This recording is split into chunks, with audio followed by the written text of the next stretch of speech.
அனைத்துலக உயிரோடை தமிழ் ILC தமிழ் உயிரோடை தமிழில் அன்பர்களே உலக நார்வல் நிகழ்ச்சியில் இணைந்திருக்கிறீர்கள்.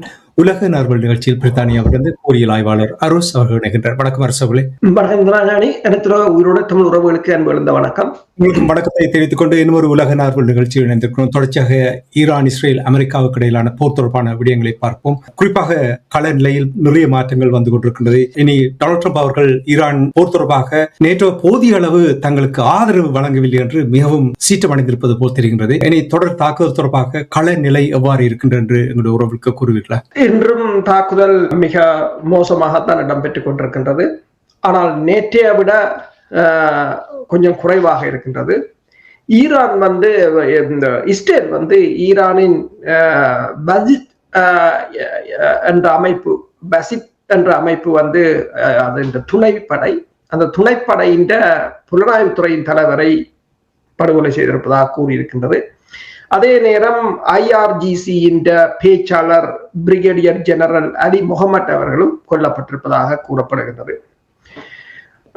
அதே சமயம் ஈரான் தொடர்ச்சியாக இஸ்ரேல் மீது ஏவுகணை தாக்குதல்களையும் ஆளில்லாத குண்டு விமானங்களின் தாக்குதலையும் மேற்கொண்டு கொண்டிருக்கின்றது. இஸ்ரேலின் பழைய ஓல்ட் சிட்டி ஜெருசலம் என்று சொல்ற பழைய ஜெருசலத்தில் இருக்கிற டெம்பிள் ஆஃப் ஹோலி சைப்ரஸ் என்று கூறுவது, அது வெஸ்ட் வால் என்று சொல்ற மேற்கு சுவர் என்றது, அதுக்கு அருகில் விழுந்த ஏவுகணை விழுந்திருப்பதாகவும் கூறப்படுகின்றது. சேனல் 14 என்ற செய்தி அதை வெளியிட்டிருக்கின்றது.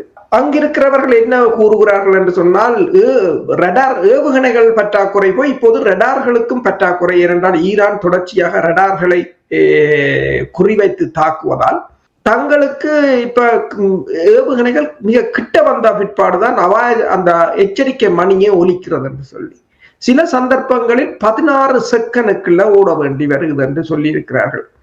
அப்ப அதில் ஒருவர் அதை பேட்டி கொடுத்திருக்கிறார் என்னென்று சொன்னால், தான் வாகனத்தில் போகும்போது அப்படியே வாகனத்தை விட்டு இறங்கி ரோட்டால் ஓட வேண்டிய நிலையா இருக்கிறது என்று சொன்னால், இந்த ஏர்லி வார்னிங் சிஸ்டம் என்று சொல்றது வேலைக்கே ஏவுகணைகளை கண்டறிந்து கூறும் ரடார்கள் மெல்ல மெல்ல குறைந்து கொண்டு வருவதாக தான் தெரிவதாக அவர் தெரிவித்திருக்கின்றார்.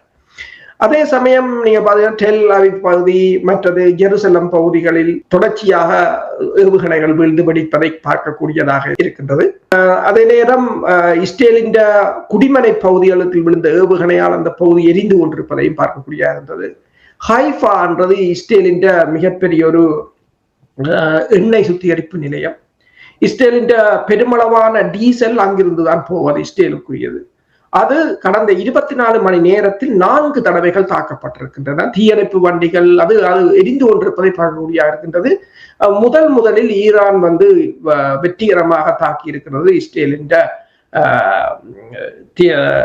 எண்ணெய் சுத்திகரிப்பு நிலையத்தை. இதுவரையில் அவர்கள் அதை பாதுகாத்து வந்தார்கள், அதாவது இன்டர்செப்டர்ஸ் மூலம் அதனை தடுத்து கொண்டு வந்திருந்தார்கள். ஆனால் இப்ப அந்த இன்டர்செப்டர் ஏவுகணைகளின் பற்றாக்குறை, ரடார்களின் பற்றாக்குறை ஈரானுக்கு ஒரு வசதியாக போய்விட்டது போல் இருக்கின்றது. அதே நேரம் நாங்கள் காலையில் பேசியிருந்தோம், அதாவது குவைத்தில் இருந்த படைத்தளம் மீது ஈரான் மேற்கொண்ட தாக்குதலில் குவைத்தின் 3 யூரோ ஃபைட்டர்ஸ் விமானங்கள் அழிவடைந்திருந்தன முற்றாக. இத்தாலியின் 2 விமானங்கள் சேதமடைந்திருந்தன என்று. ஆனால் இப்போது வருகின்ற தகவல்களில் அந்த இத்தாலியின் 2 F-2000 யூரோ ஃபைட்டர்ஸ் என்று சொல்றது, அது 2ம் சேதமடைந்ததை இப்போது அனைத்துலக ஊடகங்கள் மெல்ல மெல்ல வெளிக்கொண்டு வந்திருக்கின்றன. அதே போல அமெரிக்காவின் இழப்புகள் மெல்ல மெல்ல கொஞ்சம் கொஞ்சமாக வெளிவந்து கொண்டிருக்கின்றன. இந்த 20 நாள் போரில் 20 நாள் போரில் ஒரு நாளைக்கு $1 பில்லியன் இப்போது அவர்கள் செலவழித்துக் கொண்டிருப்பதாகவும், இதுவரையில் $25 பில்லியன் இந்த போரில் இருப்பதாகவும் கூறப்படுகிறது. இனி காலை நான் உங்களோடு உரையாடும் பொழுது நீங்கள் F-35 விமானம் தொடர்பான விடயங்களை கூறும் பொழுது அமெரிக்கா இதுவரையில் 16 விமானங்களை இழந்திருப்பதாக கூறப்படுகின்றது. இது தொடர்பாக என்ன நிலைமை என்றதை கூறுகிறது. எவ்வாறு இப்பொழுது 16 விமானங்களை இழந்தார்கள் என்று சொன்னால் ப்ளூம்பெர்க் அதை தெரிவித்திருக்கிறது. இதுவரை காலமும் அவர்கள் இதை மறைத்து கொண்டு வந்தார்கள். இப்போது ப்ளூம்பெர்க் கூறியிருக்கின்றது 16 விமானங்களை அமெரிக்கா இழந்திருக்கிறது என்று சொல்லி. 7 டேங்கர் விமானங்களை இழந்திருந்தது. 5 விமானங்கள் சவுதி அரேபியாவிலும் 2 ஈராக்கிலும் இழந்திருந்தது. 3 F-15E ரக விமானங்களை குவைத்தில் இழந்திருந்தது. ஒரு F-18 ஆப்ரஹாம் லிங்கனில் இருந்து வீழ்ந்திருந்தது. அதை விட இப்போது F-35 ரக விமானம் வீழ்ந்திருக்கின்றது. இப்ப F-35 விமானத்தை இப்போது அவர்கள் ஏற்றுக்கொள்கிறார்கள். அதாவது கீழிருந்து மேற்கொள்ளப்பட்ட தாக்குதல், அதாவது ஈரான் ஏவுகணை தாக்குதலில் தான் அது சேதமடைந்தது என்று கூறப்படுகிறது. இது ஒரு மிகப்பெரிய ஒரு பேசு பொருளாக இருக்கின்றது. இப்போது அவர்கள் கூறுகிறார்கள் ஃபியூவல் டேங்க் டேமேஜ் சேதமடைந்ததாகவும் பென்டகன் தெரிவித்திருக்கிறது. இருந்த போதும் அதனை சவுதி அரேபியாவில் உள்ள ஒரு தளத்தில் இறக்கி விட்டதாகவும், ஆனால் விமானம் பயன்படுத்தப்பட முடியாது என்று கூறியிருக்கிறார்கள். விமானம் பயன்படுத்த முடியாதது இங்க ஒரு கேள்வி அல்ல. பிரச்சனை என்னவென்று சொன்னால், இந்த விமானம் 20 வருடமாக இந்த விமானத்தை தயாரிப்பதற்கு, அதாவது கோஸ்ட் என்று சொல்றது, யார் தாக்கினது என்று தெரியாது. லைட்னிங் ஸ்ட்ரைக் என்று அதை சொல்லுவார்கள். பே விமானம் என்று தான் சொல்வது. ஏனென்றால் வருவது தெரியாது, போவது தெரியாது, அடித்து விட்டு போகும். அப்படி ஒன்று வேணும் என்றுதான் லொக்கீட் மார்டினிடம் அந்த ப்ராஜெக்ட் கொடுக்கப்பட்டது. $1.7 ட்ரில்லியன் செலவழித்தவர்கள் இந்த விமானத்துக்கு. $1.7 ட்ரில்லியன்.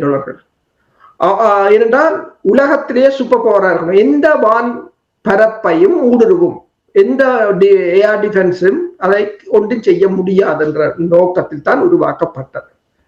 ஆனால் அது உங்களுக்கு தெரியும், கடந்த இந்த இஸ்ரேல் போர் 2023ஆம் ஆண்டுக்கு பிறகு லெபனானில், சிரியாவில் வைத்து கூட, இந்த அசாத் இருந்த போது சிரியாவில் வைத்து கூட ஈரானின் ஜெனரல்களை தாக்கி அளித்திருந்தார்கள்.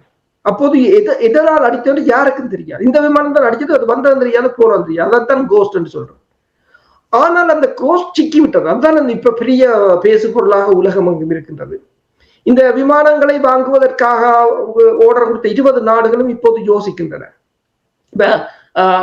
ஒரு ஆய்வாளர், படத்துறை ஆய்வாளர் என்ன கூறுகிறார் என்று சொன்னால், நீங்கள் ஈரானில் அடிச்சவர் 100 படத்தை காட்டலாம், ஆனால் இந்த ஒரு படம் அந்த 100ஐயும் பின்னுக்கு தள்ளி போட்டது. அவன் தெரிஞ்செடுத்து கிரவுண்ட் ஜுவல்ஸ் என்று சொல்லுங்க. அமெரிக்கான்ற இந்த விமானம் $100 மில்லியன் தான், $100 மில்லியன் பெறுமதியான விமானம். அது காசு பெருசு இல்லை. அது அந்த பெயர் அது எல்லா ஊடகங்களிலும் அப்ப இனி அதை இப்ப ஈரானை தாக்கி விட்டது என்று சொன்னால், இப்ப அதை வைத்துக் கொண்டுதான் தளபதிமார் எல்லாரையும் தாக்கினவர்கள். ஆனால் அதில் ஒரு குறைபாடு இருக்கிறது என்று சொன்னால், அது ரடார்களை எல்லாம் மேவும், ஆனால் ஐஆர் சீக்கிங் மிசைல்ஸ் அதனால் ஒன்றும் செய்ய முடியாது. இரண்டாவது, அவர் ஒரு தாக்குதலுக்கு வேகமாக கீழே வந்துதான் போக வேண்டிய ஒரு நிலை. இது 2 குறைபாடு. அந்த குறைபாட்டை ஈரான் தெளிவாக கண்டறிந்து, நான் நினைக்கிறேன் நேற்று ஒரு 2:30 மணி அளவில் தான் தாக்குதல் நடந்ததாகவும், இவர்கள் அந்த ஈரான் தளபதிகளை கொல்வதற்காக தாக்குதல் நடத்திய போது அதை எதிர்பார்த்து அவர்கள் காத்திருந்து அடித்திருக்கிறார்கள் என்றுதான் நான் நினைக்கிறேன். ஆனால் இது எதிர்காலத்தில் அமெரிக்காவின் தாக்குதல்களில் கூட ஒரு பாரிய பின்னடைவை ஏற்படுத்தலாம்.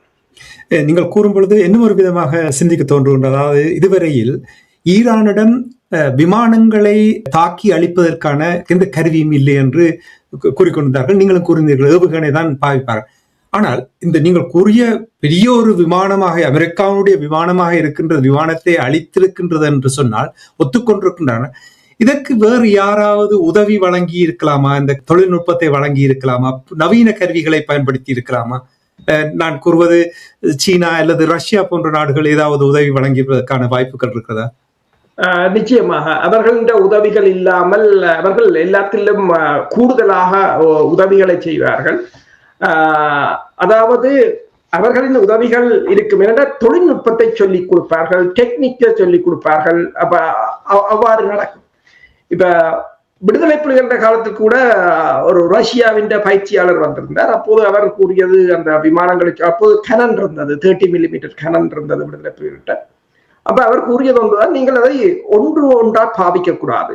நீங்கள் ஒரு பேட்டரியா வச்சு அடிச்சாதான் அந்த ஒரு சர்க்கிள் பண்ணிட்டு அடிக்கணும். பேட்டரியா வச்சு அடிச்சீங்களா இப்ப கிவீர், அப்ப கிவீர் தான் பெரிய பிரச்சனையா இருந்தது, MiG-27 அதை விழுத்தலாம் என்று கூறியிருந்தார். அதே போல அவர் இன்னொன்றையும் சொன்னார், ஆர்ட்லரி. அப்ப 122 மில்லிமீட்டர் கவிச்சர் இருந்தது, அதுக்கு பிறகு 130 கொண்டு வந்திருந்தது. அப்ப 122 மில்லிமீட்டர் அவர் கூறினார் என்று சொன்னால், அதை நீங்கள் நேர அதண்டிட்டு அது மேல போய் வெடிக்கிற ஷெல்ண்டா ஒரு சர்க்கிள் பண்ணி போட்டு அடிக்கலாம்னு சொல்லி அப்படி சில நுட்பங்களை சொல்லித்தர, ஸ்கில் என்று சொல்றது, அப்படி சிலதெல்லாம் சொல்லி தருவார்கள். இப்ப இந்த விமானத்தையும் ஈரான்கிட்ட 2 விதமான ஏவுகணைகள் இருக்கின்றன. ஒன்று பவர் 373 என்றது, அது ரடார் கைடட் என்று சொல்றது. ஆனால் அதை விட இன்னொன்றை அவர்கள் 2023ஆம் ஆண்டு அறிமுகப்படுத்தி இருந்தார்கள், மஜித் என்று சொல்றது, AD-08 என்றும் அதை சொல்றது. இது ஒரு குறுந்தூர வான் பாதுகாப்பு அமைப்பு, கிட்டத்தட்ட 7 கிலோமீட்டர் தூரத்துக்கு தாக்கக்கூடியது. ஆனால் அதுல அதை என்னன்னு சொன்னால், அது ரடார் லாக் பண்றதுல அது IR சீக்கரா தான் இருக்கு. அப்ப அதுக்கு ரடார் தேவையில்லை. அப்ப இது இந்த F-50 F-35 வீக்னஸும் IR எதிர்ப்பு தான். அப்ப அதை அவர்கள் பயன்படுத்தி இருக்கிறார்கள். ஆனால் இன்னொன்றையும் கூறுகிறார்கள், ஒரே ஒரு மிசைல்ஸ் தான் அடிக்கப்பட்டிருக்கு. அந்த படத்தை பார்த்தீங்கன்னு சொன்னால் ஒரே ஒரு ஏவுகணை தான் போய் அடித்திருக்கிறது. அப்ப என்னென்னு சொன்னால், அந்த மஜித்துல நீங்க பாத்தீங்கன்னா 4 பேரல் இருக்கு, 4 ஏவுகணையை ஏவலாம், ஒன்றைத்தான் ஏவியிருக்க. அப்ப அவர்கள் கூறுகிறார்கள் ஏவுகணை பற்றாக்குறையா இருக்கலாம், அல்லது அவர்கள் அந்த மிச்ச 3ஐயும் வேறு இலக்குகளுக்கு பயன்படுத்தி இருக்கலாம் என்னென்று இன்னும் தெரியாது. ஆனால் அமெரிக்காவின் எத்தனை விமானங்கள் விழுந்ததென்று தெரியாது ஒருவருக்கும். என்னென்னு சொன்னால், இப்ப அதான் ப்ளூம்பர்க் கூறி இருக்கிறது 16 என்று. இப்படி ஒருத்தரை சொன்னா அவர்கள் ஒன்றையும் சொல்வதில்லை. அப்படி சொல்வதென்றாலும் என்னென்னு சொல்றார்கள், லோன்றியில நெருப்பு பிடிச்சிட்டது, அல்லது ஃப்ரெண்ட் சுட்டு விழுத்திட்டார், அல்லது இயந்திர கோளாறுல விழுந்துட்டது. அப்படித்தான் அவர்கள் சொல்லிக்கொண்டே இருக்கிறார்கள். என்னன்னு சொன்னால், அவர்களுக்கு இது ஒரு மிகப்பெரிய ஒரு பிரச்சனையாக இருக்க போகிறது ஆயுத வியாபாரத்திலும் கூட. இதே நேரத்தில் அரசவர்களே, அமெரிக்காவுக்கு தொடர்ச்சியாக பின்னடைவு, குறிப்பாக டொனால்ட் ட்ரம்ப் அவர்களுக்கு பின்னடைவு வருவது போல் தெரிகின்றது. ஏனென்று சொன்னால், சுவிட்சர்லாந்து கூறியிருக்கின்றது அமெரிக்காவுக்கு ஆயுதம் விற்கப் போவதில்லை என்று சுவிட்சர்லாந்து கூறியிருக்கின்றது. இனி ஸ்ரீலங்காவிடம் 2 விமானங்களை தரையிறக்க கேட்ட பொழுது ஸ்ரீலங்கா மறுத்து விட்டது. அது மட்டும் இல்லாமல் செக் ரிப்பப்ளிக்கில் இஸ்ரேலுடைய ஆயுதம் தயாரிக்கும் நிறுவனத்தை அடித்துடைத்திருக்கிறார்கள். அப்படின்னு சொன்னால் இங்கே ஒரு பெரிய ஒரு அழுத்தம் அமெரிக்கா தனிமைப்படுத்தப்படுவது போல் தெரிகின்றது. இது என்ன விதமான மாற்றத்தை இந்த போரில் ஏற்படுத்தும் என்று நீங்கள் எதிர்பார்க்கிறீர்கள்? அதாவது நேட்டோவுக்குள்ளேயே பிளவுகள் வந்துவிட்டது. உதாரணமா பார்த்தீர்கள்னு சொன்னால், இந்த ஃபாரின் அஃபேர்ஸ் என்ற ஒரு மேகசின் எழுதி இருக்கிறது, பிரிக்ஸுக்களும் பிளவு, நேட்டோவுக்குள்ளும் பிளவு, G7க்குள்ளும் பிளவு என்று சொல்லி. பிரிக்ஸுக்குள்ள பாத்தீங்கன்னு சொன்னால் ஈரானும் இருக்கு, அதுக்குள்ள UAE இருக்கு. இப்ப 2 பேரும் தான் எதிரிகளாக இருக்கிறார்கள். நேட்டோவின் மிக அமெரிக்கா ஒரு பக்கம் நிற்கிறது, மிச்ச நாடுகள் ஒரு பக்கம் நிற்கிறது, அங்கால துருக்கி இருக்கிறது. அடுத்தது G7லும் அதே ஒரு நிலைமையாகத்தான் இருக்கின்றது. எல்லாம் குழப்பமாகத்தான் போய்விட்டது. அதே போல சவுதி அரேபியாவும் பாகிஸ்தானும் ஸ்ட்ராட்டஜிக் அக்ரிமெண்ட் பார்ட்னர்ஷிப் என்று சொன்னார்கள். இப்போது அவர்களுக்கும் பிரச்சனை என்னன்னு சொன்னால், ஒருத்தருக்கு ஒருத்தர் உதவ முடியாத ஒரு நிலையில் இருக்கிறார்கள். இப்ப இலங்கை விவகாரம் நீங்க சொன்னது போல, இலங்கை விவகாரம் இப்ப உலகம் எல்லாம் சூடு பிடித்திருக்கிறது. எந்த சமூக வலைத்தளத்தை திறந்தாலும் இலங்கை அரசு இப்படி சொல்லிவிட்டது, இலங்கை அரசு இப்படி சொல்ல என்று சொல்லி பலர் பாராட்டுகிறார்கள், பலர் இப்போ விமர்சனம் எழுதுகிறார்கள் என்று கணக்கு இருக்கிறது. இலங்கை அரசு அமெரிக்காவை மறுத்தது பெரிய செய்தியாக உலகமெங்கும் இப்ப இலங்கை ஒரு பெரிய பிரபலமாக மாறி இருக்கின்றது. அதே போல சுவிஸ் அரசு கூறியிருக்கிறது, அமெரிக்காவுக்குரிய ஆயுத ஏற்றுமதி தடை செய்யப்பட்டிருக்கிறது. அதை உண்டை கூறியிருக்கிறது, நியூட்ரலிட்டி பாலிசி என்று சொல்லி நடுநிலைமை பாலிசியை தாங்கள் கடைபிடிக்க போவதாகவும், எனவே ஆயுதம், அதாவது இந்த ஈரான் அமெரிக்கா போரில் ஈடுபடுகின்ற இஸ்ரேலோ ஈரானோ அல்லது அமெரிக்கா எந்த நாட்டுக்கும் ஆயுதங்கள் ஏற்றுமதி செய்வது தடுக்கப்பட்டிருக்கிறது. அவைகள் அதை தடை செய்திருக்கிறார்கள். அதே போல ஈராக்கில் இருக்கின்ற நேட்டோ மிஷன் வந்து கிட்டத்தட்ட 600 படையினர் இருந்தவர்கள் இப்போது 600 படையினரையும் விலக்கி இத்தாலிக்கு கொண்டு போயிருக்கிறார்கள். அதாவது ஈராக்கில் நேட்டோவின் நடவடிக்கை முடிவுக்கு வந்ததாக அறிவித்திருக்கிறார்கள். தற்காலிகமாக சொல்லியிருக்கிறார்கள், நான் நினைக்கல வருவார்கள். அதே போல செக் ரிப்பப்ளிக்ல வந்து இஸ்ரேலின் எல்பிட் சிஸ்டம் என்ற ஒரு ஆயுத உற்பத்தி நிறுவனத்தை எர்த்குவேக் ஃபேக்ஷன் என்று சொல்ற ஒரு அமைப்பு, புதுசாக ஒரு எர்த்குவேக் ஃபேக்ஷன் என்ற ஒரு அமைப்பு உருவாக்கியிருக்கு. அந்த அமைப்பு அதை தீயிட்டு கொளுத்தி இருக்கிறார்கள். அந்த கட்டிடம் முழுக்க தீயில் எரிகிறதை பார்க்கக்கூடியதாக இருக்கின்றது. அதே நேரம் ஈரான் சொல்லி இருக்கிறது, உலகத்தில் இருக்கிற அமெரிக்கா இஸ்ரேல் பிரஜைகளை நீங்கள் உங்கள் நாடுகளில் வைத்திருக்க வேண்டாம், அவர்களுக்கு ஆபத்து. அதாவது இந்த ரெண்டு நாடும் இப்போது ஒரு ஐசோலேட் பண்ணப்பட்ட ஒரு நிலைக்கு மெல்ல மெல்ல வந்து கொண்டிருப்பதாகத்தான் தெரிகிறது. எனவேதான் நீங்கள் அப்போது கூறுறது போல ட்ரம்ப் உடனே கூறியிருக்கிறார், நேட்டோ என்பது ஒரு பேப்பர் டைகர் என்று. இப்படித்தான் பூட்டினையும் கூறினார், ரஷ்யா ஒரு பேப்பர் டைகர் என்று கூறினார். இப்போதும் அதைத்தான் கூறுவார், நாங்கள் இல்லாமல் இவையால ஒன்றும் செய்ய முடியாது, இவைகளை பார்த்து நேட்டோவை பார்த்து பூட்டின் ஒருபோதும் பயப்படவில்லை, நேட்டோ வந்து எதுக்கும் உதவாத, அதாவது எந்தவித பிரயோசனமும் இல்லை என்ற தொனியில் கதைத்திருக்கிறார். ஓம் கோழைகள் என்றுதான் கூறியிருக்கின்றனர். இந்த நேட்டோ நாடுகள் என்ன அதற்கு பதிலடி கொடுக்கிறார்களா இல்லையா என்று நாங்கள் பொறுத்திருந்து பார்ப்போம். இனி முக்கியமான விடயம் என்னவென்றால், அரசர்களே, போர் நடந்து கொண்டிருக்கின்றது, நாடுகள் இதில் ஈடுபடுவதை விரும்பவில்லை என்று தெளிவாக தெரிகின்றது. அமெரிக்கா தனிமைப்படுத்தப்படுகின்றது, இஸ்ரேல் தனிமைப்படுத்தப்படுகின்றது. இந்த நிலையில் எண்ணெய் தயாரிப்பது குறைந்து கொண்டு வரும் பொழுது பொருளாதார நெருக்கடி மிகவும் பெரிய ஒரு மோசமான நிலைக்கு வரப்போன்றது, உலக பொருளாதாரம் மிகவும் ஒரு பெரிய மோசமான நிலைக்கு வரப்போன்றது என்று கூறுகிறார். இது தொடர்பாக எவ்வாறு இது கையாளப்படும் என்று நீங்கள் எதிர்பார்க்கிறீர்கள்? சவுதி அரேபியா ஒரு தகவலை வெளியிட்டிருக்கிறது. எண்ணெய் வந்து $180 இந்த ஏப்ரல் மாதத்தின் முடிவில் அண்மிக்கும் என்று சொல்லி இருக்கிறாரு. எதிர்வரும் வாரம் வந்து $140 மாறும் என்றும், ஏப்ரல் மாதத்தின் ஆரம்பத்தில் $150 ஏப்ரல் மாதத்தின் நடுப்பகுதியில் $165 ஏப்ரல் மாதத்தின் முடிவில் வந்து $180 அதிகரிக்கும் என்று கூறப்படுகிறது. ஏற்கனவே அமெரிக்காவில் இருக்கின்ற எரிவாயுக்கள் கேஸ் வந்து முதல் $2.93 இருந்தது, இப்போது $3.58 வந்துவிட்டது. டொனால்ட் ட்ரம்ப் 2024 ஒரு பிரச்சாரம் செய்த போது அவர் கூறியது என்று சொன்னால், பெட்ரோல் கேஸ் விலையை வந்து தான் $2 கீழே வைத்திருப்பேன் என்ற மாதிரி தான் சொன்னார். ஆனால் அது இப்போது அந்த அளவுக்கு உயர்ந்து விட்டது. அதே நேரம் நீங்கள் பார்த்தீங்கன்னு சொன்னால், இந்தியா வந்து தனது பிளைட்டுகளில் சில ரூட்டுகளை கட் பண்ணுறது என்றால் எரிபொருள் இல்லை என்று. இந்தியாவில் ரெஸ்டாரண்ட்டுகள் எல்லாம் மூடப்படுகின்றன கேஸ் இல்லை என்று சொல்லி. இலங்கை இப்போ எரிபொருளை வந்து ரேஷனாக கொடுக்கிறது கொஞ்சம் கொஞ்சமாக. நேபாளத்துல எல்லோருக்கும் அரை பங்குக்குத்தான் கேஸ் நிரப்பப்படும் என்று அவர்கள் கூறியிருக்கிறார்கள். ஃபுல் டேங்க் அடிக்க முடியாது. வியட்நாமுக்குள்ள 20 நாட்கள் தான் எண்ணெய் இருக்கும் என்று சொல்லி இருக்கிறார்கள். பங்களாதேசத்துல எண்ணெய் பவுசர்களுக்கு, எண்ணெய் தாங்கிகளுக்கு இராணுவ பாதுகாப்பு போடப்பட்டிருக்கிறது, அதனை திருடி விடுவார்கள் என்றதுக்காக. கிட்டத்தட்ட பில்லியன் கணக்கான மக்கள் ஒரு நெருக்கடிக்குள் ஏற்கனவே போய்விட்டது போலதான் தெரிகிறது இந்த நேரத்தில். எனவேதான் அமெரிக்காவின் எனர்ஜி செக்ரட்டரி வந்து கிறிஸ் ராய்ட் அவர் கூறியிருக்கிறார் என்னன்னு சொன்னால், ஈரான் தடை செய்யப்பட்ட கப்பல்களில் உள்ள கிட்டத்தட்ட 140 மில்லியன் பேரல் எண்ணெய்கள் உலகம் எங்குள்ள கடல் பகுதிகளில் அந்த கப்பல்களில் போய்கொண்டிருப்பதாக. முந்தியண்டா என்ன செய்வார்கள், அந்த கப்பலை ஓடி போய் அடிப்பார்கள் அல்லது பிடிப்பார்கள். இப்ப அதை சொல்லவில்லை, இப்ப கூறுகிறார்கள் அந்த கப்பல்களில் இருக்கிற 140 மில்லியன் பேரல் எண்ணெய்கள் என்ற தடையை தாங்கள் நீக்க போகிறார்கள். தடையை நீக்கினால் அதை பல நாடுகள் காசு கொடுத்து வாங்கலாம். அப்படி வாங்கினால் இந்த எண்ணெய் நெருக்கடியை சமாளிக்கலாம். முந்தி என்றால் என்ன, ஹெலிகாப்டர்ல போய் அப்படியே படத்துல இறங்குற மாதிரி இறங்கி அதை பெரிய படமா போட்டு ஈரான் கப்பலை கைப்பற்றி, இனி கைப்பற்ற முடியாது. என்றால் இங்க ஒன்றை கைப்பற்றினால் அங்க 1000 ஹோமோஸ்ல நிக்குது கப்பல், அதுல 10 அவன் அடிப்பான். அப்ப இனி அந்த சேட்டை சரி வராது. அப்ப இப்ப தடையை நீக்கிறார் என்று கூறியிருக்கிறார்கள். அப்ப என்னென்று சொன்னால் இந்த லாஸ் ஏஞ்சல் டைம்ஸ் ஒன்றை கூறியிருக்கின்றது. என்னென்று சொன்னால் ட்ரம்ப் இப்போது இந்த போரிலிருந்து வெளியே வருவதற்கான பாதையை தேடுகிறார்கள். அவர் அதை கண்டுபிடிக்க முடியவில்லை என்று கூறியிருக்கிறது.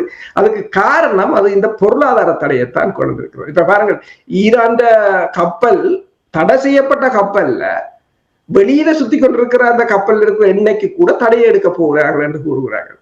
ரஷ்யா அந்த தடையை எடுத்திருக்கிறார்கள். ரஷ்யாண்ட பொருளாதாரம் இந்த ஈரான் சண்டையால் ரஷ்யாண்ட எண்ணெய் உற்பத்தியின் வருமானம் வந்து $250 பில்லியன் என்று சொல்லுகிறார்கள். என்றால் ரஷ்யாண்ட ஃப்ரோசன் அந்த அந்நிய செலாவணியை முடக்கினார்களே, அது அந்த அளவு காசை ரஷ்யா இந்த ஒரு 20 நாளைக்கு உழைத்து விட்டது என்றால் பாருங்கள். இப்ப நீங்கள் சொன்னீர்கள் டொனால்ட் ட்ரம்ப் அவர்கள் இந்த போரை முடிவுக்கு கொள்வதற்கு முயற்சிக்கிறார் என்று நீங்கள் கூறினீர்கள். இன்று வெள்ளிக்கிழமை அவர் ஊடகத்தில் பேசும் பொழுது கூறினார், ஈரான் அமெரிக்காவோடு பேச்சுவார்த்தை நடத்துவதற்கு யாரும் இல்லை என்று கூறியிருக்கின்றார். இந்த குற்றை கேட்டதும் எனக்கு 2 சிந்தனை வந்தது. ஒன்று, அவர் எல்லா தலைவர்களையும் கொன்று விட்டார், அதனால்தான் அவர் தொடர்பு கொள்ள முடியாமல் இருக்கிறது. அல்லது இவருடைய அழைப்பை அவர்கள் ஏற்பதற்கு தயாராக இல்லாமல் இருப்பது போல் நான் சிந்திக்கின்றேன். நீங்கள் தான் இதை உன்னிப்பாக ஆராய்ந்து பார்த்திருப்பீர்கள், கூறுங்கள், எது சரி என்று நீங்கள் நம்புகிறீர்கள்? என்னென்று சொன்னால், ஒன்று 2 இருக்கின்றது. என்னென்றால், ஒன்று, பேச்சுக்கு வரக்கூடியவர்களை இவர்கள் அவசரப்பட்டு கொன்று விட்டார்கள். சொன்னார்கள் என்று சொன்னால் கொஞ்சம் சாஃப்டான மென்போக்காளர்கள் பலர் கொல்லப்பட்டு விட்டார். இப்ப அதுக்கு பிறகு வருபவர்கள் எல்லாம் கடும் போக்காளர்களாகத்தான் இருக்கின்றது. அணுக்குண்டு செய்யக்கூடாதுன்றவரை கொண்டாச்சு, நீ வர்றவர் அணுக்குண்டு செய்தாலும் யாரையும் கேட்க முடியாத ஒரு நிலையாகத்தான் இருக்கு. இரண்டாவதும் சரி, என்றால் அவர்கள் எத்தனையோ தடவை கேட்டிருக்கிறார்கள். ஸ்டீவ் விட்கோஃப் தான் இந்த பேச்சை குழப்பிக்கொண்டு தங்களோட ஏர்கிராஃப்ட் கேரியர் 2ஐயும் பார்த்தோன்னே அது ஏதோ வேலையை முடிச்சிடும் என்று வெளியில வந்தவர். அவரே 2 தரம் போன் பண்ணி இருக்கிறார், பேச்சுவார்த்தை வாரீங்களோட. அவங்க மாட்டேன்டா, அங்க அவங்க பேச்சு என்றைக்கு இடம் இல்லை. இப்ப 7 நாடுகள் இணைந்து இந்த ஹார்மோஸ் நீரிணை தொடர்பாக பேசுவோமோ உண்டு. ஏனென்றால் இந்த பல நாடுகள் இப்ப சுவிட்சர்லாந்து சொல்லிட்டு நான் நியூட்ரலா நிற்பேன், அப்படி நியூட்ரலா நிக்கிறோம்னு சொன்னா நியூட்ரலா நிக்கிறாக்கள் பேச போலாமோ ஈரானோட கேட்டிருக்கிறேன். இப்ப ஈரான் சொன்னது ஒன்றுதான், சண்டை நடக்க பேச முடியாது, நீங்கள் குண்டுகளை வீசிக்கொண்டிருக்க பேச முடியாது, முதல்ல அதை நிறுத்தி போட்டு பின் வேறணும், நீங்கள் எல்லாரும் நிறுத்தி போட்டு வேறணும். ஆனால் எனக்கு பிரச்சனை இல்லை, நீங்கள் நிறுத்தாமல் அடிப்போம் என்றாலும் தங்களுக்கு அது பிரச்சனை இல்லை என்று ஈரான் சொல்லிவிட்டது. அதாவது ஹார்மோஸ் நீர்நிலை தொடர்பான பேச்சுக்கு கூட ஈரான் தன்னால் வர முடியாது என்று கூறிவிட்டது. அப்ப என்னென்று சொன்னால், இப்போ ட்ரம்ப் என்ன கூறுகிறார் என்று சொன்னால், பூட்டின் வந்து EU தலைவர்களை விட தான் பூட்டினை தரம் கூட நம்புவதுண்டு. பூட்டின் வந்து இப்போது EU தலைவர்கள் வந்து பூட்டினை கண்டு அஞ்சுகிறார்கள், பூட்டின் அவர்களை பொருட்டாக மதிப்பதில்லையா என்று கூறுகிறார். அதாவது ட்ரம்பை பொறுத்தவரையில், அதாவது லாஸ் ஏஞ்சல் டைம்ஸ் சொன்னது போலதான் போருக்குள் ஒரு மாற்றி விட்ட ஒரு என்னென்று சொல்ற ஆப்பிளுத்த குரங்கு கூறுவார்கள். அது இஸ்ரேலின் கதையை கேட்டு அல்லது வெனிசுலாவில் இடம்பெற்ற அதை கேட்டு, வெனிசுலா இன்று அவர் ஓவல் ஆபீஸில் பேசும்போது ஒன்றை கூறுகிறார். என்னென்றால், வெனிசுலாவில் அந்த சண்டையை வந்து வெனிசுலா பிரச்சனையை தாங்கள் சில நிமிஷத்துக்கு ஹாஃப் அன் அவர் 30 நிமிடத்துக்கு முடித்தோம். பைடன் அதை 4 வருடமாக இழுத்தார். 4 வருடம் பைடன் நிற்கும் போது மதுரோ வந்து டான்ஸ் ஆடினார், பாட்டு பாடினார். ஆனால் நான் 30 நிமிடத்துக்கு முடித்து விட்டேன் என்றார். ஆனால் ஈரானை பொறுத்தவரையில் அவர் இப்பவும் சொல்வது என்னன்னா, ஈரான்ட கடற்படை இல்லை, வான்படை இல்லை என்றுதான் சொல்லுவார். அவர்களுக்கு கடற்படை வான்படை தேவையில்லை, ஏசிமெட்ரிக் வார்ஃபேர் தேவையில்லை. உங்களோட 5ஆம் தலைமுறை விமானத்தையே சுட்டு போட்டாங்க. இனி எதுக்கு பிறகு அவங்களுக்கு வேற தேவையில்லை, அதுதான் அந்த பிரச்சனை. மிகவும் சுருக்கமாக, பிரித்தானியாவுடைய நிலைப்பாட்டில் ஒரு சின்ன ஒரு மாற்றம் வந்திருப்பது போல் தெரிகின்றது. தளத்தை பயன்படுத்தலாம், குறிப்பாக ஹோமுசுல் கப்பல்களை பாதுகாப்புக்கு பயன்படுத்தலாம் என்று கூறியிருக்கின்றார்கள். இது தொடர்பாக ஈரான் கடுமையான தங்களுடைய எதிர்ப்பை தெரிவித்திருக்கின்றது. ஏதாவது மாற்றம் ஏற்படுத்துமா இவர்களுடைய இந்த முடிவு? பிரித்தானியாவுக்கு ஈரான் வெளிவார அமைச்சர் அப்பாஸ் அரக்சி வந்து ஒரு கடுமையான எச்சரிக்கையை விடுத்திருக்கின்றார். பிரித்தானியா இந்த தளங்களை வழங்குவதை நிறுத்த வேண்டும் என்று சொல்லியும், இல்லை என்று சொன்னால் பிரித்தானியா அதற்குரிய விளைவுகளை சந்திக்க நேரிடும் என்றும் அவர் கடுமையாக எச்சரித்திருக்கிறார். அதை இவர்கள் போட்டிருக்கிறார்கள். ஈரான் பிரித்தானியாவை மிரட்டியது என்று போட்டிருக்கிறார்கள். பிரான்ஸ் இன்றைக்கும் மேக்ரோன் சொன்னவர் என்று சொன்னால், நாங்கள் ஹோமஸ்தரமாக கதைக்கிற வரைய போரில் நாங்கள் பங்கெடுக்கவே போறதில்லை. அதே போலதான் ஸ்பெயினும் கூறிவிட்டது, தான் இந்த போருக்கும் தனக்கும் சம்பந்தமில்லை. இன்னொன்றையும் ஸ்பெயின் பிரதமர் கூறுகிறார், நான் ஈரானுடன் தோளோடு தோளாக நிற்பேன், ஈரான் மக்களுடன் தோளோடு தோளாக நிற்பேன் என்று கூறியிருக்கின்றார். பிரித்தானியா இதுக்கு ஒரு இடையில் நிற்கிற நிலைமையில் இருக்கின்றது என்றால், அமெரிக்காவையும் விட முடியாது, ஈரானையும் விட முடியாது. அப்ப தளங்களை வழங்குகிறார்கள். B-52 B-1 ரக குண்டுவீச்சு விமானங்கள். அந்த விமானங்களும் உதாரணமா பாத்தீங்கன்னா ஐரோப்பாவின் வான்பரப்பை தவித்து இந்த கடற்பகுதியால் சென்று குண்டுகளை வீசிவிட்டு வருகிறார்கள். டேங்கர்களின் உதவியுடன் குண்டுகளை வீசிவிட்டு வருகிறார்கள். இப்ப அமெரிக்காவில் இருக்கின்ற அணுசக்தி குண்டுவீச்சு விமானங்கள் தரித்திருக்கின்ற இடத்தின் மேலாக இன்று கிட்டத்தட்ட 12 ட்ரோன்கள் பறந்ததாக கூறப்படுகிறது. நேற்று உங்களுக்கு தெரியும், மார்க்கோ ரூபியோ மற்றது பீட் ஹெசத் இவர்கள் 2 பேருடைய இல்லங்களுக்கு மேலாகவும் அனோமேதியமான ட்ரோன்கள் ஒரு பறந்ததாக கூறப்படுகின்றது. அப்ப அங்கேயே பறக்குது என்று சொன்னால் ட்ரோன்கள் மிகப்பெரிய பிரச்சனை என்று சொன்னால் அதை யாரும் இயக்கலாம், எங்கிருந்தும் இயக்கலாம் என்ற ஒரு நிலைமை. அப்ப எனவேதான் இந்த மற்ற நாடுகளை நீங்கள் பாருங்கள், ஸ்பெயினோ பிரான்சோ என்று சொன்னால் அவங்களுக்கு தெரிகிறது, ஒரு ட்ரோன் அங்கனைக்கு பிரச்சனை என்று சொன்னால் ஒட்டுமொத்தமாக விமான தளங்கள் மூடப்பட்டு எத்தனையோ ஒருக்கா மூடும் போது மில்லியன் கணக்கான செலவுகள், இழப்புகள். அப்ப ஏற்கனவே பொருளாதாரம் வீழ்ந்து கொண்டிருக்கிற நேரத்துல அவர்கள் விலத்தி வைக்கவே முற்படுகிறார்கள். பிரித்தானியா அமெரிக்காவுக்காக செஞ்சோட்டு கடன் என்று சொல்வார்கள், அதுக்காக இடையில் ஒரு சாண்ட்விச் மாதிரி இடையக்க இருந்து நசிப்படுற மாதிரி நிலையாகத்தான் இருக்கு. உண்மைதான். இந்த நேரத்தில் அமெரிக்காவும் இஸ்ரேலும் இணைந்து பாரபட்சம் என்று இந்த கார்பெட் பாம்பிங் என்று சொல்வார்கள், அவ்வாறு தான் செய்து கொண்டிருக்கின்றார்கள்.